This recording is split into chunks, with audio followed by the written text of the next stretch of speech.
मनोबल होने से कुछ रोग ऐसे ही ठीक हो जाते हैं। नमस्कार, मेरा नाम विकास सिंह है, नेवादा मुखलिसपुर बदलापुर जौनपुर।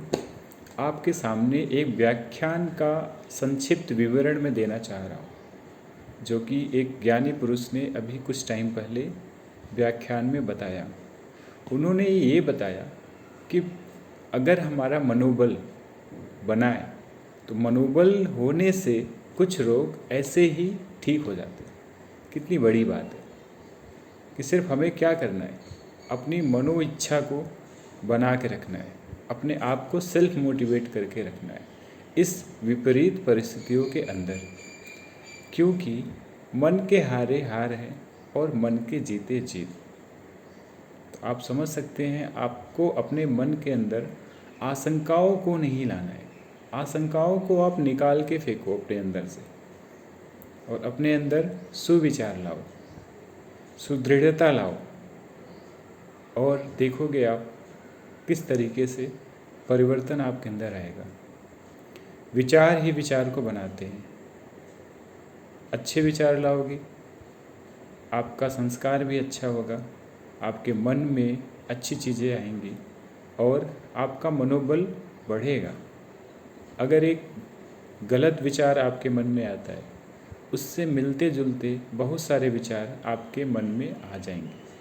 तो ये समय है अपने आप को, अपने आसपास के परिस्थितियों को और अपने आसपास के लोगों को पॉजिटिविटी देनी है।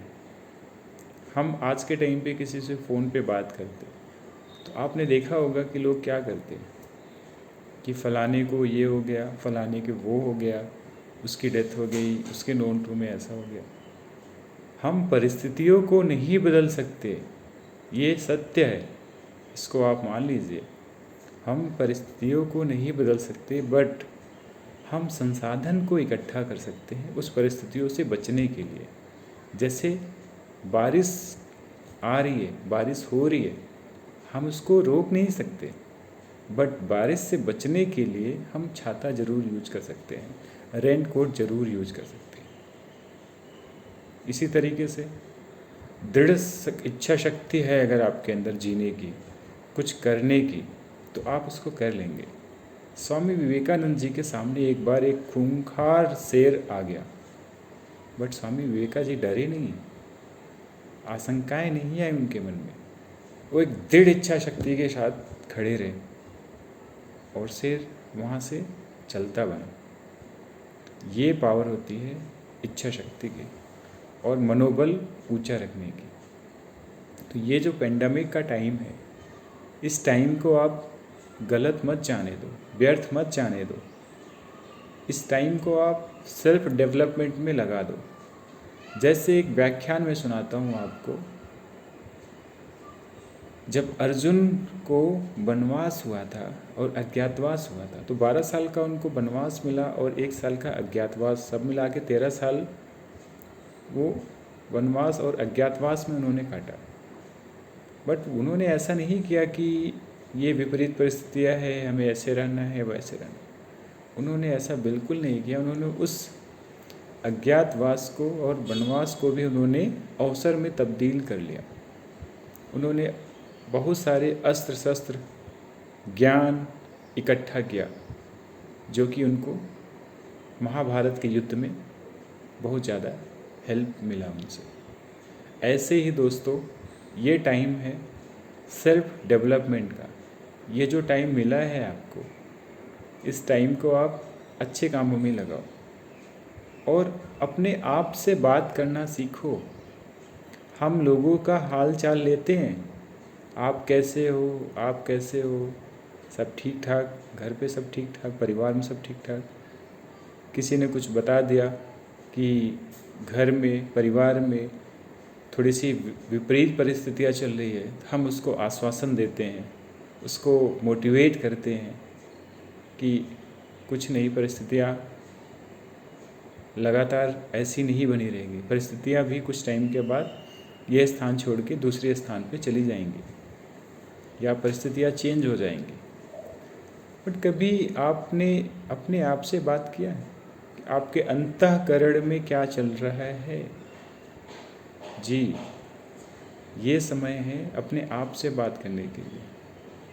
अपने आप से पूछो आप कैसा महसूस कर रहे हो। जैसा आप सामने वाले से पूछते हो, जैसे एक माँ अपने बच्चे से पूछती है जब उसका बेटा स्कूल से आता है वापस, और देखती है माँ कि उसका बेटा कुछ नाराज़ सा दिख रहा है, नाखुश सा दिख रहा है, तो उसकी माँ उससे पूछती है बेटा क्या हो गया, कोई प्रॉब्लम है। जब बेटा कहता है कि मम्मा आज मैं बहुत ज़्यादा थक गया हूँ, या मुझे इस टीचर ने डांटा, या इस तरीके से मेरी स्टूडेंट से लड़ाई हो गई, तो माँ उसको समझाती है, कहती बेटा माँ सारा काम धाम छोड़ के, किचन का सारा काम छोड़ के, बाहर का सारा काम छोड़ के अपने बेटे के पास बैठ जाती है और उसको पूरा समझाती है, और फिर वो बेटा अच्छा महसूस करना शुरू कर देता है।